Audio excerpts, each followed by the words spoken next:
Alright, why I refuse to go to church. So, for one, a lot of the churches today, they don't preach what the Bible says. They leave out, in my opinion, the best parts, the most heroic parts of the Bible. And I think they do this intentionally. Also, the churches, they have no standards. A lot of people say, oh, everybody's, accepted in church and blah, blah, blah. But the Bible says otherwise. Especially they're turning into forms of Baal, where it talks in the Bible of where right and wrong kind of get flipped upside down, and forms of Baal is things that are an abomination in the Bible, where it's worse than sin. An abomination is worse than sin. Essentially, it means there is no forgiveness for it. And a lot of those things are LGBTQ. All of those types of lifestyles are forms, they are abominations. And it says clearly in the Bible that the punishment for those things is to be put to death. That's how serious the Bible looks at those things. And I belonged to a church, and mostly it was for the pastor. The pastor was really good. She was amazing. You can tell when somebody is real or not. And you could just feel her presence.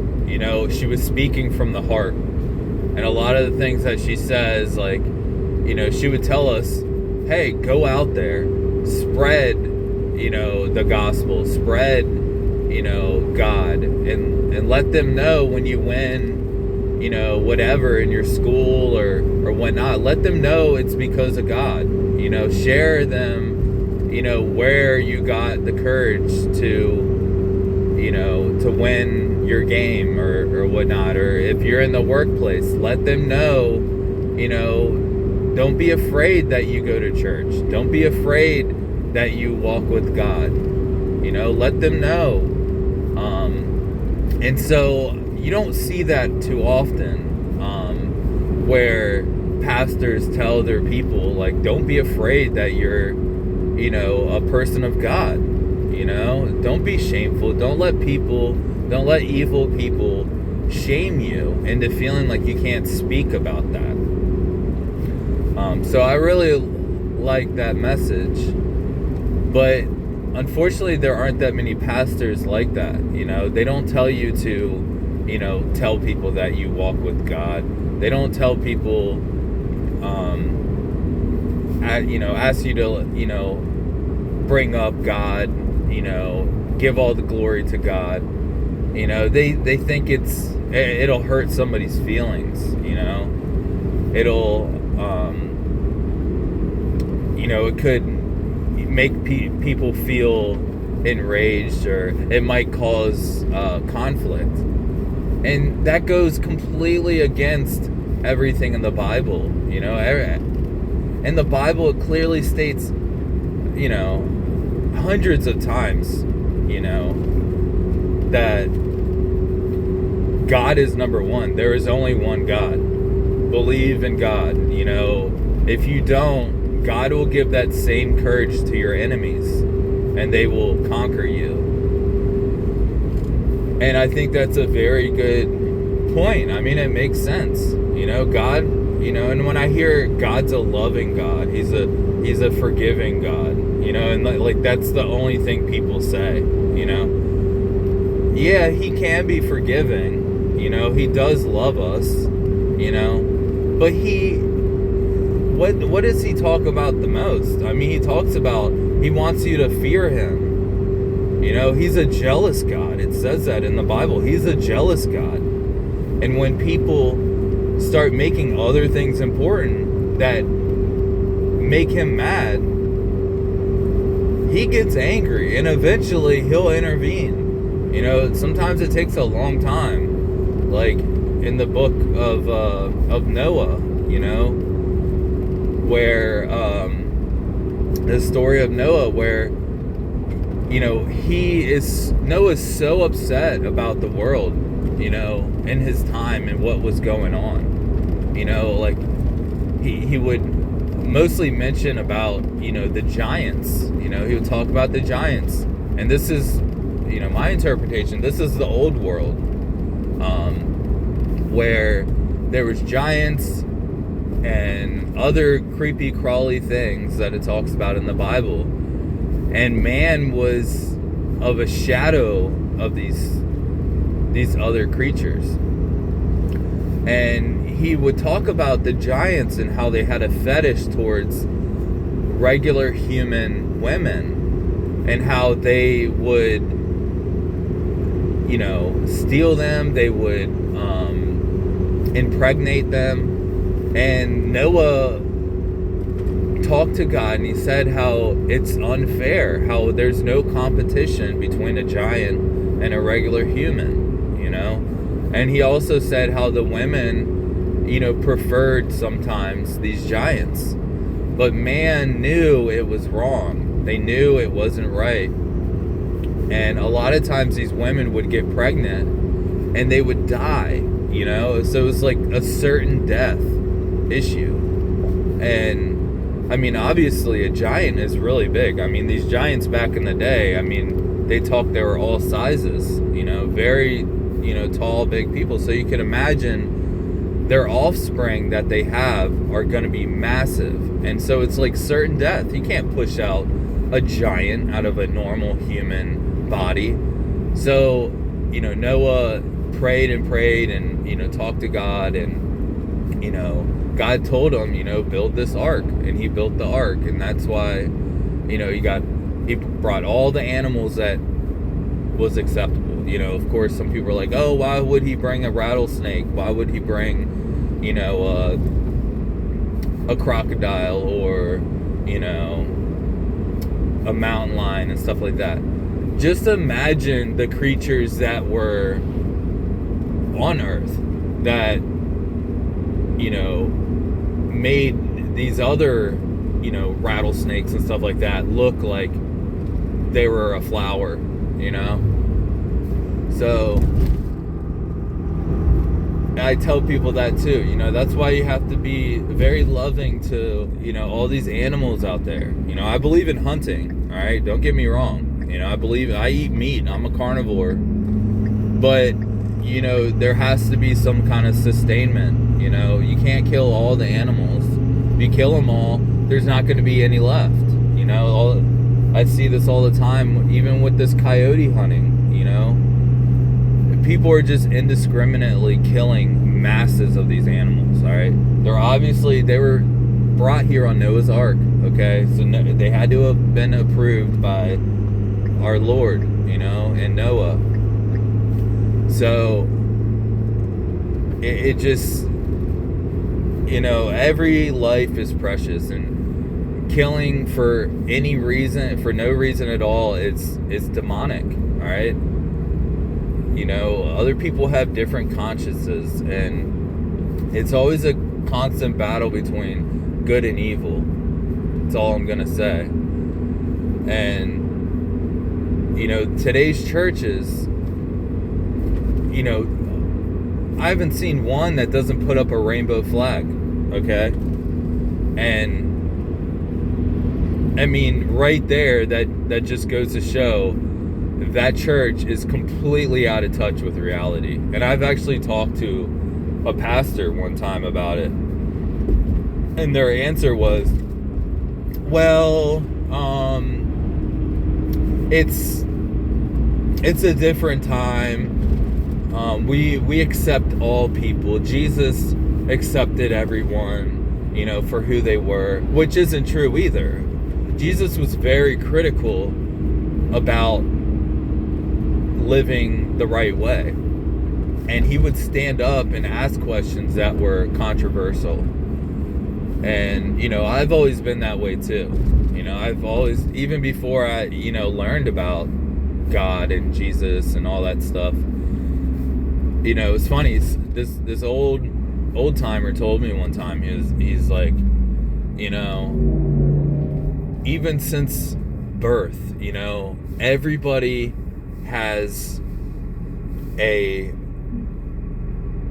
feeling of what God is, and they all have a concept of right and wrong. And I always look back and kind of check that, and I'm like, he was so right. Even when I was a kid, I remember I was at a candy store, and my sister told me one time, I was probably like 3 or 4 or something like that. My sister told me, she's like, hey, guess what? She's like, everything in this store is free, right? And I'm like, I guess, yeah. And she's like, so you can take whatever you want. And I'm like, all right. And then I didn't take anything because I felt like it wasn't right. And then when we're about to check out, she tells me, she's like, hey, put that candy bar in your pocket, right? And I'm like, all right. I didn't even really want it that much, and I just kind of was following what she said. And so I put it in my pocket, and we check out, we get our groceries, we get to the car. As soon as we get to the car, my sister's like, Mom, guess what? And I'm thinking, like, what? Like, and she's like, blah, blah, stole a candy bar. And so my mom came, and she was like, oh my gosh. She's like, did you steal a candy bar? And I was like, well, I didn't want to tell on my sister, so I was like, I have a candy bar, like, and my sister told me also, she was like, don't tell Mom, like, kind of thing, so I didn't tell her, right?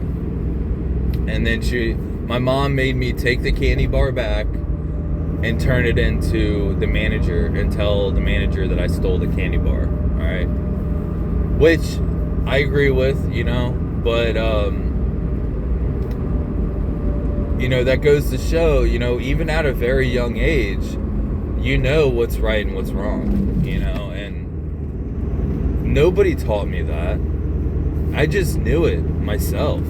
It came from within. And, a lot of the things in the Bible is common sense. You can pretty much, without even reading the Bible, you can, as long as you have a good heart and you're not really lying, you can pretty much come up with,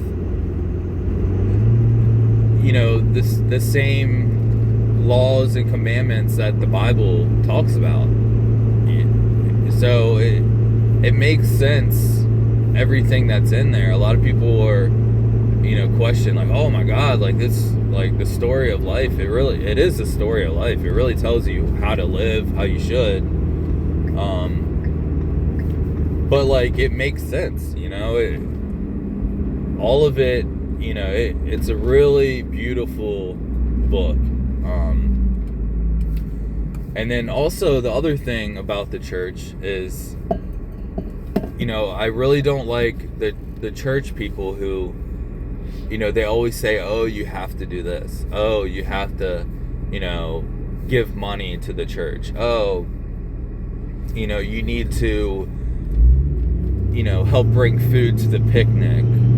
You need to share all your extra time with the church. And then they like try to guilt trip you and make you feel bad that you didn't help them. Meanwhile, they're like indulging in Baal. They have rainbow flags outside. They're doing all these expeditions to random countries that really don't have any effect on, Christian people, especially people like us. Like, I'm always wondering, like, why don't we do expeditions for our own people? You know, there's people suffering in the U.S., you know, really suffering here. You know, kids aren't even getting fed. You know, I've had child support, really hard times with my kids and their mother. Their mother's very abusive. And, you know, I've had to get child protective services involved, right? And, you know, my case, you know, to me seems, you know, bad. You know, their mom hits my kids, kicks them, you know, forces them in the room for, you know, long periods of time for no reason, you know, expired food in the fridge, you know, like making them eating cold SpaghettiOs, you know, waffles without syrup, you know, just like disgusting stuff, right? Well, the child protective lady, you know, she's like, you know, I'm sorry, you know, this looks like poor parenting, but, you know, I got kids that aren't even getting fed, that are starving, like literally starving. And, you know, I was like, you know, I feel bad for those kids, but just because you have kids that are starving, you know, doesn't mean that's the only form of abuse, you know, like, there's all different types of abuse, you know, it's not just like kids not getting fed, that's the only, you know, that's the boundary of good and bad, you know, it's like, that's why you have starving kids, because you don't do anything about anything else, you know, you wait, it's like waiting for the house to burn down. It's like you call the fire department and you're like, hey, my house is on fire, and they're like, well, how bad is the fire, you know, and you're like, well, it's like, you know, kind of taking over my room, I'm worried it's gonna burn down. Well, we don't show up until it's burnt down, you know, then we show up, we put out the fire, and that's it, you know, like, no, that's not how it goes, you know, and it's the same thing. But, you know, that goes to show, like, how bad it is here in the U.S. You know, we have kids that are literally starving. And one of the states, you know, I frequent in, they give their kids breakfast, lunch, and dinner at the school. They send them home. They, you know, in the school district that my kids go to, they send them home with, like, food. You know, like all different types of easy food that the kids can make themselves almost.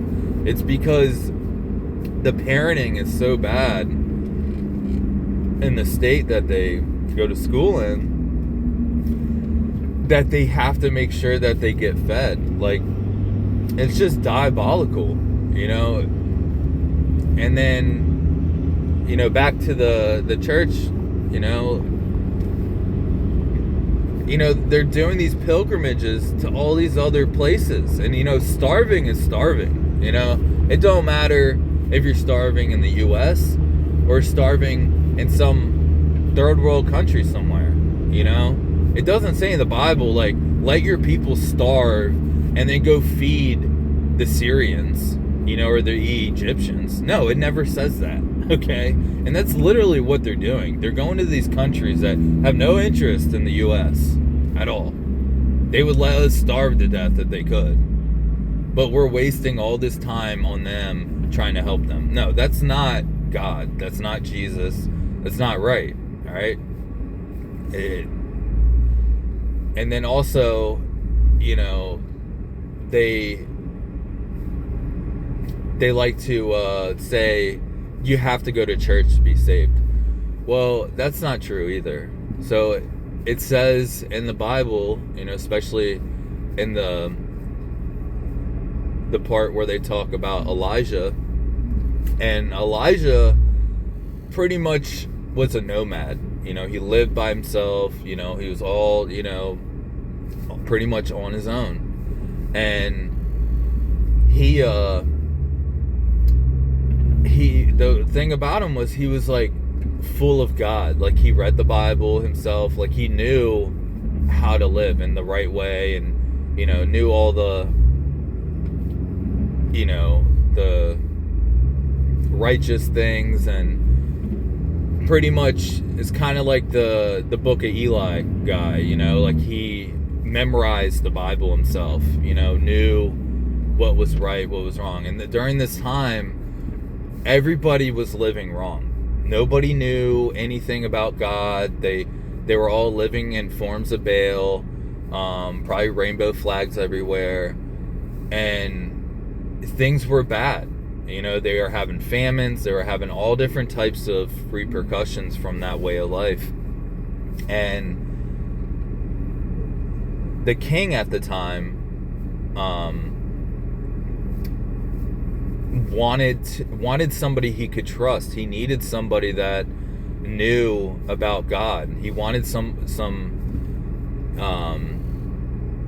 advice about things. And so he heard about Elijah through the grapevine. And the king said, I want to talk to this guy. I want to know this guy. And so Elijah knew about this guy. He's like, no, look at this filth that you're living in, And so like the king sent many captains and soldiers to go out and fetch him, to come talk to him. And he refused. And one time I'm pretty sure he like slayed them all. He like killed them all. Another time, the king sent even more chariots and soldiers, and he talked to God about it, and God sent down lightning bolts to destroy this army.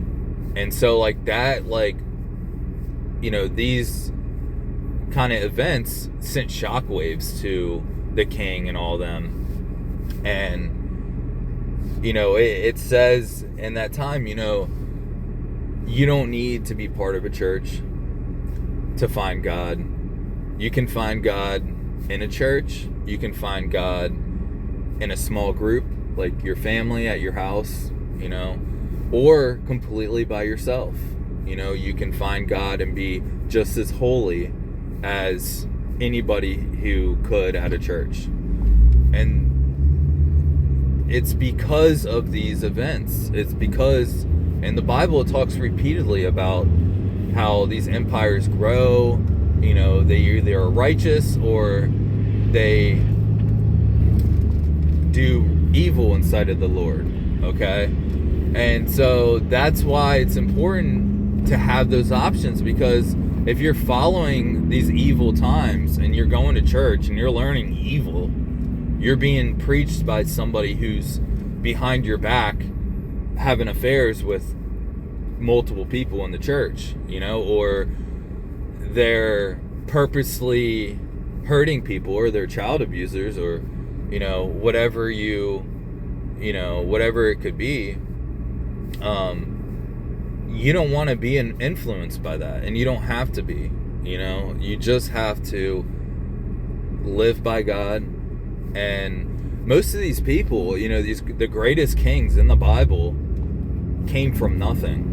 All right, Elijah came from nothing, which I don't think he was a king, but he was a prophet, which is still very important. And David, he came from nothing. His father was just pretty much a nobody. And of course, David and Goliath, thing made him very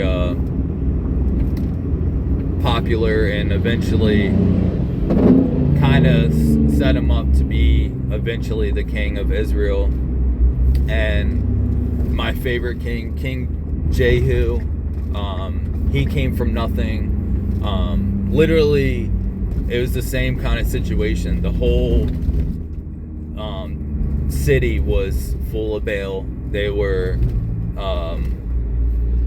praising other gods, which makes the Lord extremely upset to make other gods important. And he literally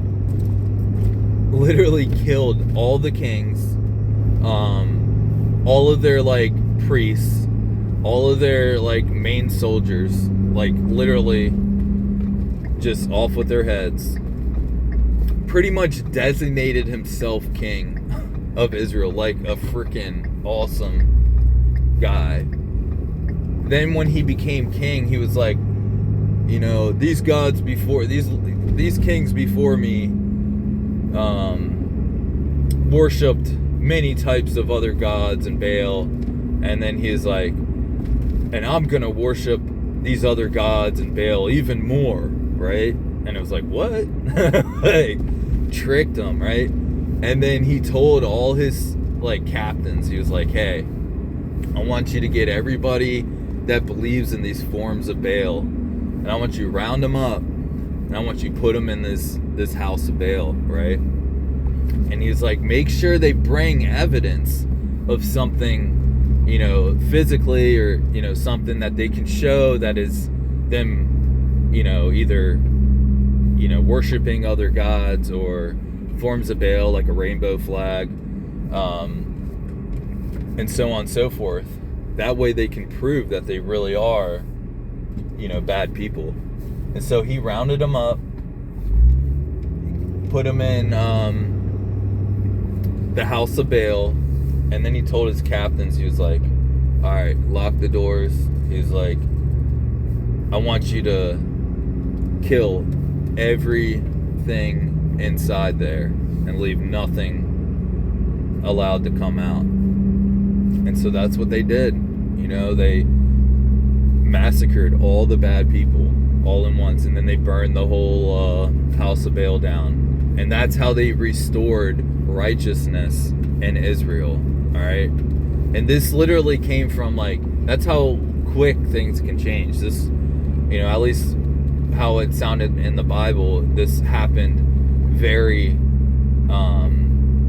very swiftly, and it was just the same kind of thing. It was like just living such a terrible life, like everything, kind of like Noah, kind of like all these times where, you know, good just went bad, and, you know, the world was just doing such evil, and it took one strong man to stand up and change it all. Somebody from nothing, and he became, you know, just like David, one of the best kings that ever walked, and he solidified his name and the kings of Israel.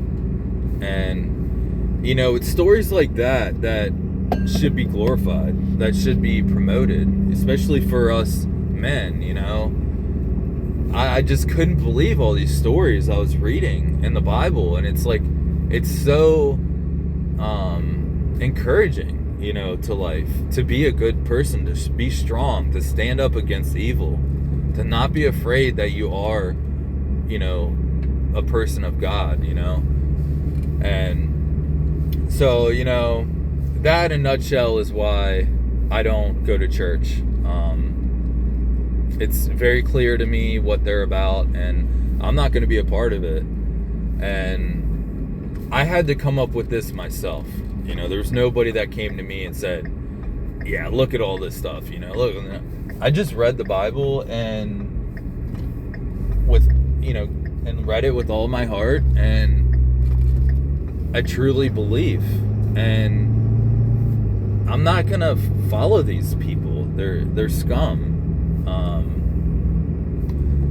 So that's my story in a nutshell. That's why I don't go to church, and I don't plan on going to church anytime soon. Don't forget to like, comment, subscribe, guys, if you like my videos. Have any questions, just throw a comment. Love to hear about it. I'll try to answer. And God bless, and have a good day.